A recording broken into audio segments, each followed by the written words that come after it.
Listen to part of a university lecture on world history. The professor is discussing Kashmir.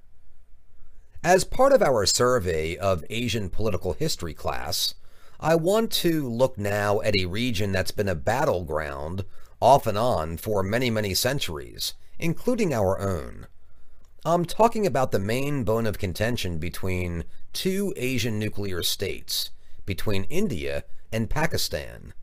The United Nations' official name for this geopolitical region is Jammu and Kashmir, but usually it is just called Kashmir by the press. Kashmir sits along the old Silk Road between the Middle East and the Far East, and through the centuries, it has seen many peoples and many rulers come and go: Greeks, Hindus, Buddhists, Muslims, Sikhs. Both Alexander the Great and Genghis Khan extended their empires through Kashmir. Its borders have changed over the years, but today it includes contested areas that are administered by China, India, and Pakistan, and it's been the scene of at least 3 border wars just in the late 20th century.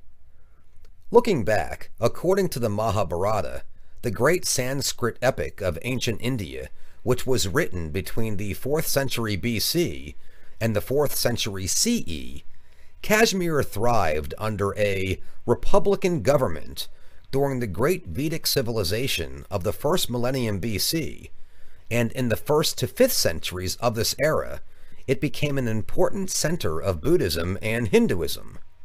Then, in 1349, the Swathi dynasty, the first Muslim rulers, came to power, and the region then remained under Muslim rule for the next 500 years.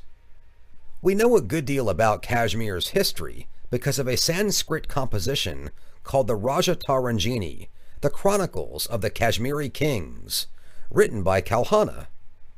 It's the first of a series of 4 works on the Kashmiri history, and it's considered by authorities to be a reasonably reliable one.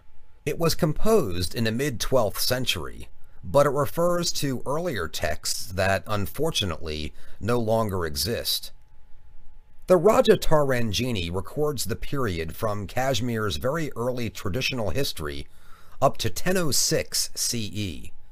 From this point, a second book by Janaraja takes over, and it brings the history into the Muslim period and up to the year 1412. The third work, by Severa, covers the years from 1412 to 1486. And then the fourth book, Prajnaprahada's Raja Valley Pratakya, covers the history to the point where Kashmir becomes part of the vast Muslim Mughal Empire in 1588. Over its long history, many of Kashmir's rulers have become very tolerant of all religions, but several Muslim sultans were not. And the most infamous of these was Sultan Sikandar Budyshkin, who ruled between 1389 and 1413. He forbade anyone who was not a Muslim from living in Kashmir, and many of the Hindus poisoned themselves rather than leave their homeland or forswear their religion.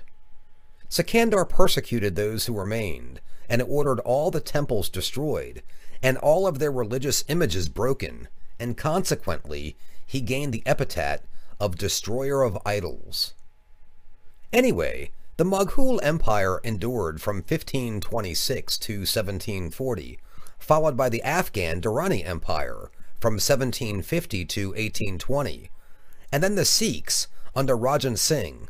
You don't have to remember all these dates and empires, by the way. I just want you to get a brief taste of the cultures that have flowed through Kashmir. In 1845, the first war between the Sikhs and the British led to the Amritsar Treaty, through which the Sikhs continued to rule Kashmir under the paramountcy or tutelage of the British Empire.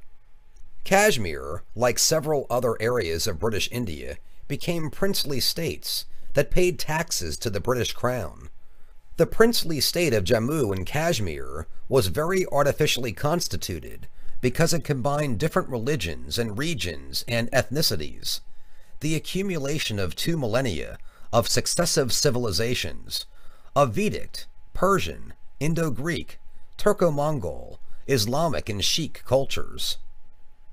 The Amritsar Treaty held good from 1846 until 1947, when Mohandas K. Gandhi convinced the British government to give up their empire, and British India was divided into two independent nations, Muslim-majority Pakistan and Hindu-majority India.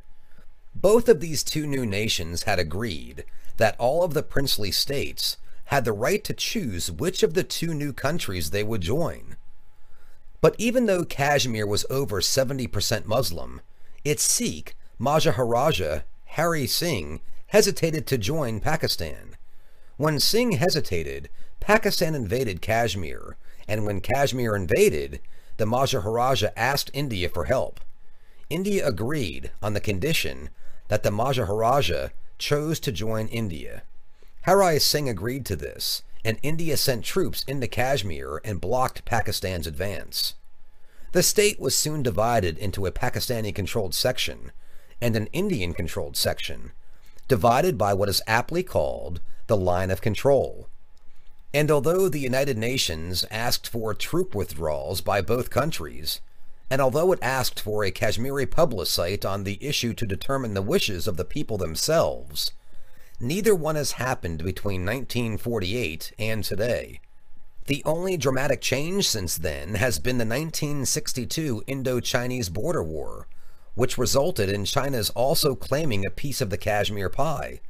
And today, tensions remain high, and the threat of war, even nuclear war, persists in this volatile region.